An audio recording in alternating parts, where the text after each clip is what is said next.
கர்த்தருக்கு ஸ்தோத்திரம். கர்த்தருடைய நாமம் மகிமைப்படுவதாக. ஆமென். 1 சாமுவேல் 10வது அதிகாரம் 6வது வசனத்தை நம்ம வாசிக்கும் பொழுது சவுலுக்கு ஒரு வார்த்தை வருகிறது. கர்த்தருடைய ஆவி உன்மேல் இறங்குவார், நீ அவர்களோட கூட தீர்க்க தரிசனம் சொல்லி வேறு மனுஷனாவாய். ஆமென். ஹல்லேலூயா. ஒரு மனுஷனுடைய வாழ்க்கையில் கர்த்தருடைய ஆவியானவர் வரும்பொழுது அந்த மனுஷனுடைய வாழ்வில் இருக்கிற எல்லா விதமான ஒழுங்கின்மையும் என்ன பண்ணாதுன்னா இருக்கவே இருக்காது. ஒழுங்கின்மையே அவங்களுடைய வாழ்க்கையில் இருக்காது, வெறுமை காணப்படாது, பலவீனம் இருக்காது. ஏன்னா அப்போஸ்தலர் 1:8 நம்ம வாசிக்கிறோம் இல்லையா, பரிசுத்த ஆவி உங்களிடத்தில் வரும்பொழுது நீங்கள் பலனடைந்து. ஹல்லேலூயா.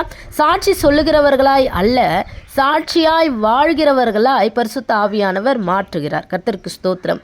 அப்போ ஒரு புது வாழ்வை ஆவியானவர் அருளுகிறார். என்ன பண்ணுறாரு? ஒவ்வொரு நாளும் வழி நடத்துகிறாரு, ஆறுதலாக இருக்கிறாரு. முதலாவது உள்ளான மனுஷனுக்கு ஒரு மாற்றத்தை கர்த்தர் கொடுக்கிறார்.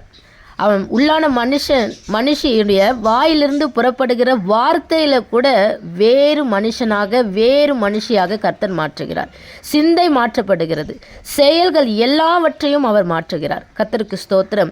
சுவிசேஷத்தை அறிவிக்க, ஆண்டவருடைய வார்த்தை வசனத்தை மற்ற பிள்ளைகளுக்கு தெரிவிக்க பரிசுத்த ஆவியானவர் நல்ல ஒரு பலத்தையும் தைரியத்தையும் அவர் கொடுக்கிறவராயிருக்கிறார்.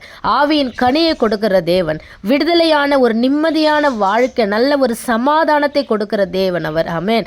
கர்த்தருடைய பிள்ளைகளை பழைய வாழ்க்கையிலிருந்து புதிய வாழ்க்கைக்கு அழைத்து கொண்டு வருகிற பரிசுத்த ஆவியானவர். அழைக்கப்பட்டவர்கள் அநேகர் என்று சொல்லப்பட்டிருக்கிறது போல பழைய வாழ்க்கையில் இருந்து என்ன பண்ணுறாருன்னா புதிய வாழ்க்கைக்கு கர்த்தர் கொண்டு வருகிறார். கர்த்தருக்கு ஸ்தோத்திரம். அழைத்தவர் உண்மையுள்ளவர். ஆமென். அவர் தமது பரிசுத்தவான்களை கைவிடுகிறதே இல்லை. கர்த்தர் நம்மை ஆசீர்வதிப்பாராக.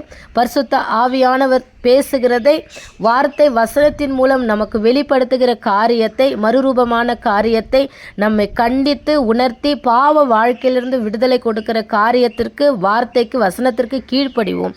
பரலோக தேவனுக்கு கீழ்ப்படிவோம். பரலோகத்துக்கு நேராய் வழி நடத்தப்படுவோம். கர்த்தர் தாமே உங்களை ஆசீர்வதிப்பாராக. ஆமென்.